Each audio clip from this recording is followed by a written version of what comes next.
साईं हाणे गुज़ारिश कंदुसि सिंध जे इंतहाई सीनियर ऐं नाले वारे कहाणीकार ऐं नाटक नवीस असांजे मोहतरम साईं शौकत हुसैन शोरे साहब खे त अची पंहिंजनि ख़्यालनि में ज़ाहिर करे। साईं शौकत हुसैन शोरे।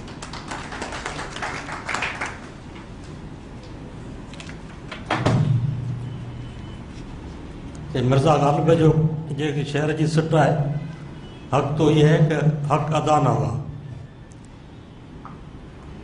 इसाक अंसारी किताब जो इंतिसाब 14 माण्हुनि खे कयो आहे। 14 माण्हुनि जे बदिरां इहो इंतिसाब अरपना जे नाले थी आहे त किताब लिखण जो हक़ अदा थी वञे हा। बहरहाल जेको कमु इसाक कोन कयो मूं कयो आहे ऐं हिन मुंहिंजे मुख़्तसिर मज़मून जो उनवान आहे अरपना जे नाले। ऐं माफ़ीअ सां सिंधीअ में लिखियल सफ़रनामनि जी घणाई अहिड़ी आहे जेके सफ़रनामा घटि ट्रेवल गाइड वधीक लॻंदा आहिनि। किन सफ़रनामनि में त तारीख़, जाग्राफ़ी, समाजी, मुआशी ऐं सियासी अहवालनि खां वेंदे हर क़िस्म जा तफ़सील ऐं अंग अखर मौजूदु हूंदा आहिनि। इन्हनि सफ़रनामनि जो मवादु टूरिज़म जे किताबनि या इंटरनेट सां वरितलु हूंदो आहे।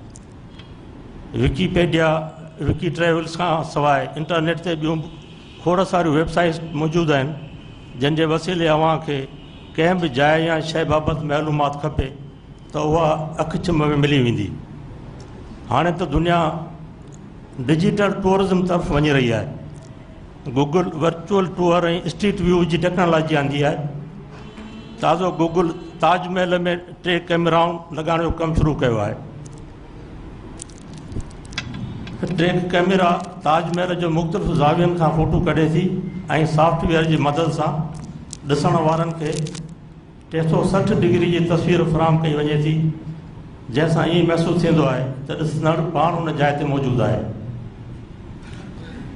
जेकॾहिं असीं दुनिया जे कंहिं बि मुल्क ऐं उन जी जायुनि बाबति मालूमात इंटरनेट तां हासिलु करे सघूं था, गूगल स्ट्रीट व्यू या यूट्यूब जेको असां वटि गैर शरई करार ॾिनो वियो आहे, या टीवीअ ते ट्रेवल चैनलनि जे वसीले घर वेठे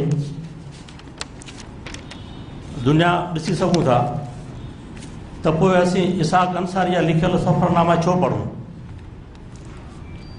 उनजो जवाबु आउं इहो ॾींदुसि त इसाक अंसारीअ सफ़रनामा इंटरनेट ते मुहैया कयल मालूमात सां भरियल कोन आहिनि, पर उन्हनि जी हिकु मुनफ़रद हैसियत आहे। पहिरीं ॻाल्हि इहा आहे त इसाक अंसारी रुॻो सफ़रनामा लिखंदड़ कोन्हे, हू बुनियादी तौरु फिक्शन राइटर आहे। हुन सिंधीअ में सुठा नावल ऐं अफ़साना लिखिया आहिनि। इहो ई सबबु आहे जो हुन जे सफ़रनामनि में तख़लीक़ जो रंग भरियल हूंदो आहे। सफ़रनामो को ज़ाती नैरेटिव या बयानु आहे। मुंहिंजी राय मूजिबि सुठे सफ़रनामे में उन मुल्क जे माण्हुनि बाबति लिखंदड़ जा पंहिंजा ज़ाती तासुरात, मुशाहिदा, तजुर्बा ऐं वाक़िया बयानु कयल हूंदा आहिनि। इसाक अंसारी जो पहिरियों सफ़रनामो पहिरीं हुन पार इन करे ई मूंखे वणियो हो। हुन में हिकु क़िस्म जी ताज़गी हुई। कैमरा त हर सयाह वटि लाज़मी तौरु हूंदी आहे, पर जेकॾहिं सयाह इसाक अंसारी जहिड़ो तख़लीक़ार हुजे त हुन जी अखि कैमरा खां कुझु घणो वधीक झटे वठंदी आहे, जंहिं वसीले मन में अजीब कैफ़ियतूं, अहसासनि ऐं जज़्बनि जा इंडलठी रंग भरिजी वेंदा आहिनि। उन्हनि खे पोइ कागज़नि ते उतारे बहितरीनु सफ़रनामो लिखी सघिबो आहे। पहिरीं हुन पार तोड़े मौजूदा सफ़रनामो निकिरी पियसि नेपाल ॾांहुं पढ़ंदे मूंखे हिन ॻाल्हि जी हैरत लॻी त हिकु हसास तख़लीक़ार हूंदे इसाक अंसारी सख़्तु दिलि ऐं बेदर्द सयाह कीअं थी सघियो आहे। हू थाईलैंड में त कुझु दिलियूं टुकोए बल्कि टोड़े आयो त वरी साॻी कार नेपाल में बि कयाई, पर पोइ उन वटि ॿी राब कहिड़ी आहे। सिंध में हरम ठाहिण जो त इसाक वस में कोन्हे, छो त को अरब शहज़ादो कोन्हे जेको जंहिं मुल्क में वञे उतां हिकु नमूनो पाण सां गॾु खयो अचे। छोरियुनि ॾिना छाल त बि लाउती लंघे विया वारी ॻाल्हि ते अमल कंदे इसाक आख़िर में वॾा क़दम भरींदो एयरपोर्ट जे टर्मिनल में भॼो जान छॾाए। मूंखे इहो सफ़रनामो वधीक दिलचस्प लॻंदो आहे जंहिंमें लिखंदड़ पढ़ंदड़ खे बि पाण सां गॾु वठी हले। निकिरी पियसि नेपाल ॾांहुं, हूअं त सुठो सफ़रनामो आहे, पर इसाक सां गॾु आउं कुझु देरि खां पोइ अॻिते हली शामिलु थियुसि जॾहिं हू पोखरा रवानो थियो। मूं जॾहिं इसाक जी दुआ आगामण वारी ॻाल्हि पढ़ी त मूंखे पक थी वई त अल्पना इजो आई की आई। ख़बर न आहे त इसाक पहुतल आहे या वरी हुनखे को ॾांहुं आहे, पर इन मामले में ख़ुशनसीब ज़रूरु आहे।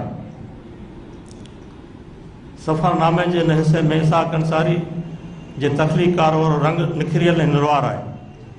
बाक़ी पहिरीं हिसे में हुन पंहिंजे भाउ इश्तियाक अंसारीअ जूं ज़रे घटि सुकून लाथियूं आहिनि। बदर अबड़े जे लफ़्ज़नि में रुगो फीतुन ऐं माप तौर जी औज़ारनि जी कसर रहियल आहे। वरी बि शुक्र आहे जो इसाक दोस्तनि जी राय खे मञी किताब में ज़मीमा कोन्हनि आहिनि।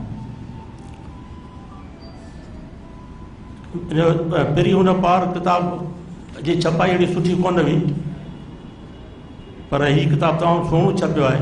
इन जे लाइ आउं क़ुर्बान मंगी खे मुबारकूं ॾियां थो ऐं असांखे इंतज़ारु आहे त इसाक अंसारीअ जा ॿिया सफ़रनामा बि असांखे पढ़ण लाइ जल्दी मिलंदा। महिरबानी। महिरबानी साईं शौकत हुसैन शोरो साहिबु। साईं आउं हिकु भेरो ॿीहर साईं मदद अली सिंधी, साईं शौकत हुसैन शोरो साहिबु ऐं मुश्ताक फुल साहिबु, ख़ासि तौर ते इसाक अंसारी साहिबु जंहिं असांखे हीउ मौक़ो ॾिनो असां सभिनी दोस्तनि खे गॾु करे सघियासीं, ऐं साम्हूं वेठल सभु मोहतरम सभिनी दोस्तनि जो आउं इंतिहाई शुक्रगुज़ार आहियां जेके पंहिंजी बिज़ी शेड्यूल मां असांजे लाइ कुझु घड़ियूं कढी आया ऐं असांजी हिन तक़रीब खे मान बख़्शियो। हाणे असीं गॾिजी चांहि पीअंदासीं ऐं पोइ मोकिलाईंदासीं। तव्हां सभिनी जी तमामु घणी महिरबानी।